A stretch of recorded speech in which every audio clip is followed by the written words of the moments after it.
जय Shri Shyam. Welcome back to Kirda family. आज मैं आपके साथ श्रावण मास महात्म अध्याय 25वां सुनाने जा रही हूँ। तो शुरू करते हैं गणेश वंदना से। ओम गण गणपताय नमः। जय गुरुदेवाय नमः। ओम नमो भगवते वासुदेवाय। हर हर महादेव। श्रावण अमावस्या को किए जाने वाले पिटोरी व्रत का वर्णन बताया गया है इसमें।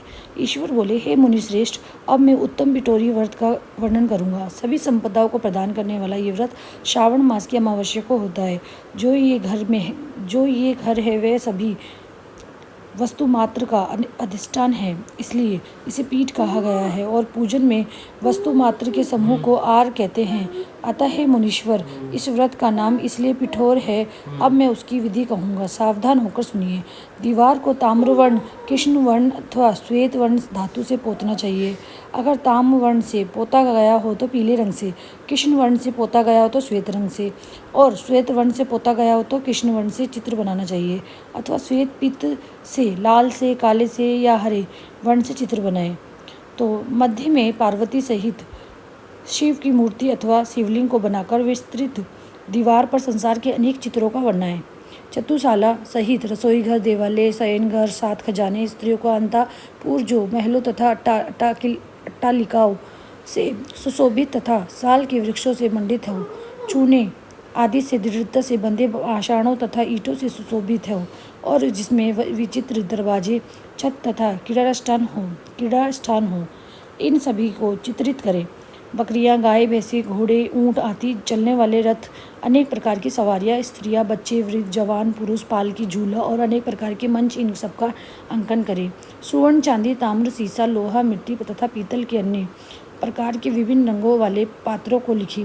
शयन संबंधी जितने भी साधन हैं, चारपाई, पलंग, बिस्तर, तकिया आदि, बिल्ली, मैना, अन्य और भी सभी पक्षी, पुरुषों को तथा स्त्रियों के अनेक प्रकार के आभूषण, बिछाने तथा ओढ़ने के जो वस्त्र होते हैं, यज्ञ के जितने भी पात्र होते हैं, मंथन के लिए 2 स्तंभ व 3 रस्सियाँ, दूध, मक्खन, दही, तकर, छाछ, घी, तेल, तिल, इन सभी दीवारों पर लिखी। इन सभी को गेहूँ, चावल, अरहर, जौ, मक्का, वार्तानल एक प्रकार का अन्न होता है। चना, मसूर, कुलथी, मूंग, कांगनी, तिल, कोदो, कातसी, नमक, अन्न, सावा, चावल, उड़द से भी ये सभी धान्य वर्ग भी अंकित करें।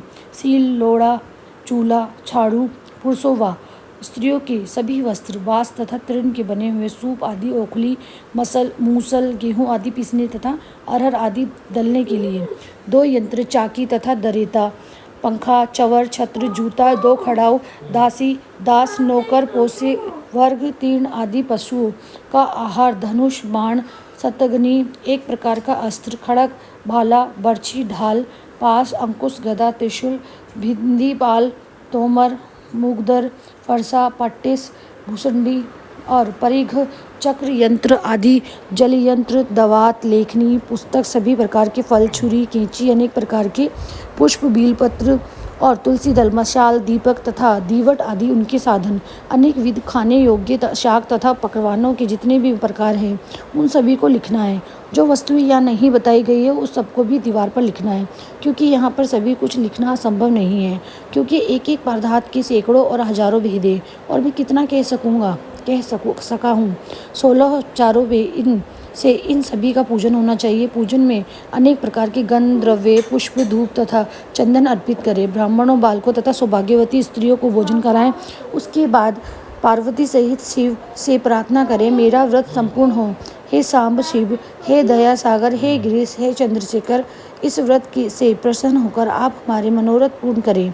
इस प्रकार 5 वर्ष तक व्रत करके बाद में उद्यापन कर देना चाहिए। इसमें घृत तथा बिल पत्रों से शिव मंत्र के द्वारा होम होता है। एक दिन अधिवासन करके सर्वप्रथम गृह होम करना चाहिए। आहुति की संख्या 1008 तथा 108 होनी चाहिए। हे वत्स, उसके बाद आचार्य की पूजा करें और बेहोशी दक्षिणा दें। इसके बाद व्यक्ति इष्ट बंधुजनों तथा कुटुंब के साथ स्वयं भोजन करें। ऐसा विधान किए जाने पर मनुष्य सभी कामनाओं को प्राप्त कर लेता है। इस लोक में जो वस्तुएं उसे परम अभिष्ट होती है उन सभी को वह पा लेता है। हे वत्स, मैंने आपसे इस उत्तम पिटोरी व्रत का वर्णन कर दिया है। इस व्रत के समान सभी मनोरथों तथा समृद्धियों को प्रदान करने वाला और शिवजी की प्रसन्नता करने वाला ना कोई व्रत हुआ है और ना होगा। मनुष्य इस व्रत में दीवार पर जो जो वस्तु बनाता है उसको निश्चित रूप से पा लेता है। इस प्रकार स्कंद पुराण के अंतर्गत ईश्वर सनत कुमार संवाद में श्रावण मास महात्म्य में अमावस्या में पिटोरी व्रत कथन नामक 25वां अध्याय पूर्ण हुआ। हर हर महादेव।